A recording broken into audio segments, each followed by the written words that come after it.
ஆதியாகமம் முதலாம் அதிகாரம். ஆதியிலே தேவன் வானத்தையும் பூமியையும் சிருஷ்டித்தார். பூமியானது ஒழுங்கின்மையும் வெறுமையுமாய் இருந்தது. ஆழத்தின் மேல் இருள் இருந்தது. தேவ ஆவியானவர் ஜலத்தின் மேல் அசைவாடிக் கொண்டிருந்தார். தேவன் வெளிச்சம் உண்டாகக் கடவது என்றார். வெளிச்சம் உண்டாயிற்று. வெளிச்சம் நல்லது என்று தேவன் கண்டார். வெளிச்சத்தையும் இருளையும் தேவன் வெவ்வேறாக பிரித்தார்.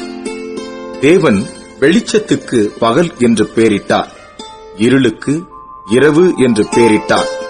சாயங்காலமும் விடியற்காலமுமாகி முதலாம் நாள் ஆயிற்று.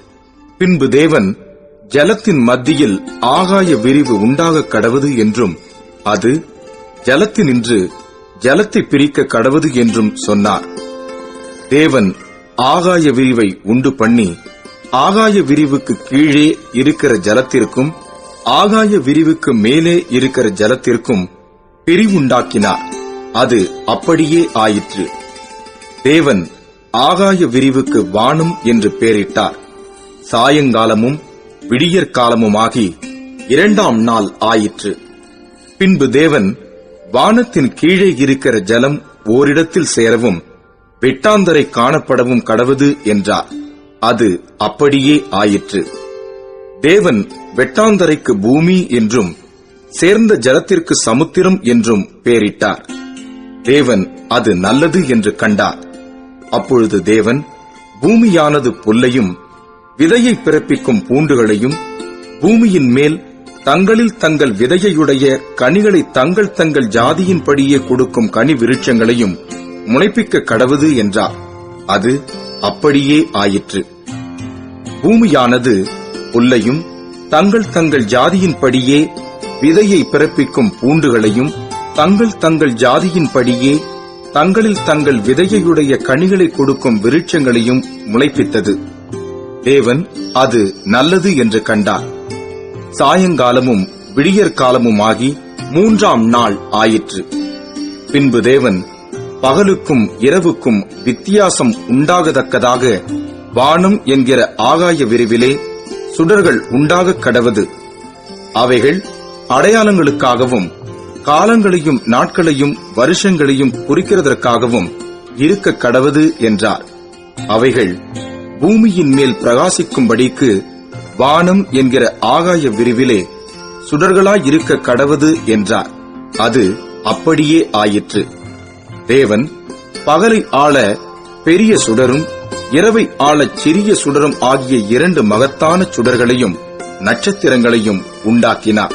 அவைகள் பூமியின் மேல் பிரகாசிக்கவும் பகலையும் இரவையும் ஆளவும் வெளிச்சத்துக்கும் இருளுக்கும் வித்தியாசம் உண்டாக்கவும் தேவன் அவைகளை வானம் என்கிற ஆகாய விரிவிலே வைத்தார்.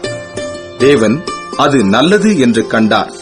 சாயங்காலமும் விடியற்காலமுமாகி நாலாம் நாள் ஆயிற்று. பின்பு தேவன் நீந்தும் ஜீவ ஜந்துக்களையும் பூமியின் மேல் வானம் என்கிற ஆகாய விரிவிலே பறக்கும் பறவைகளையும் ஜலமானது திரளாய் ஜனிப்பிக்க கடவது என்றார். தேவன் மகா மச்சங்களையும் ஜலத்தில் தங்கள் தங்கள் ஜாதியின்படியே திரளாய் ஜனிப்பிக்கப்பட்ட சகலவித நீர்வாழும் ஜந்துக்களையும் சிறகுள்ள ஜாதி ஜாதியான சகலவித பட்சிகளையும் சிருஷ்டித்தார். தேவன் அது நல்லது என்று கண்டார். தேவன் அவைகளை ஆசீர்வதித்து, நீங்கள் பலுகிப் பெருகி சமுத்திர ஜலத்தை நிரப்புங்கள் என்றும் பறவைகள் பூமியில் பெருகக் கடவது என்றும் சொன்னார். சாயங்காலமும் விடியற்காலமும் ஆகி ஐந்தாம் நாள் ஆயிற்று. பின்பு தேவன் பூமியானது ஜாதி ஜாதியான ஜீவ ஜந்துக்களாகிய நாட்டு மிருகங்களையும் ஊரும் பிராணிகளையும் காட்டு மிருகங்களையும் ஜாதி ஜாதியாக பிறப்பிக்க கடவது என்றார். அது அப்படியே ஆயிற்று. தேவன் பூமியில் உள்ள ஜாதி ஜாதியான காட்டு மிருகங்களையும் ஜாதி ஜாதியான நாட்டு மிருகங்களையும் பூமியில் ஊரும் பிராணிகள் எல்லாவற்றையும் உண்டாக்கினார். தேவன் அது நல்லது என்று கண்டார். பின்பு தேவன் நமது சாயலாகவும் நமது ரூபத்தின்படியேயும் மனுஷனை உண்டாக்குவோமாக, அவர்கள் சமுத்திரத்தின் மச்சங்களையும் ஆகாயத்து பறவைகளையும் மிருக ஜீவன்களையும் பூமி அனைத்தையும் பூமியின் மேல் ஊறும் சகல பிராணிகளையும் ஆளக் கடவர்கள் என்றார். தேவன் தம்முடைய சாயலாக மனுஷனை சிருஷ்டித்தார். அவனை தேவ சாயலாகவே சிருஷ்டித்தார்.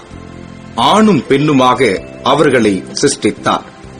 பின்பு தேவன் அவர்களை நோக்கி, நீங்கள் பலுகிப் பெருகி பூமியை நிரப்பி அதை கீழ்ப்படுத்தி சமுத்திரத்தின் மச்சங்களையும் ஆகாயத்து பறவைகளையும் பூமியின் மேல் நடமாடுகிற சகல ஜீவ ஜந்துக்களையும் ஆண்டு கொள்ளுங்கள் என்று சொல்லி தேவன் அவர்களை ஆசீர்வதித்தார்.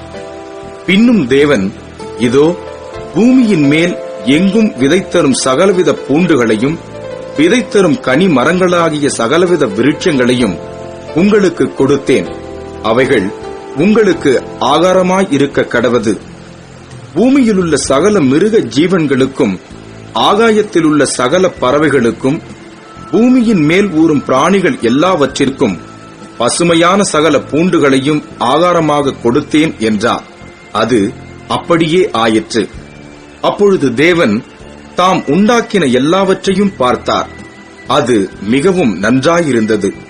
சாயங்காலமும் விடியற்காலமுமாகி 6ஆம் நாள் ஆயிற்று.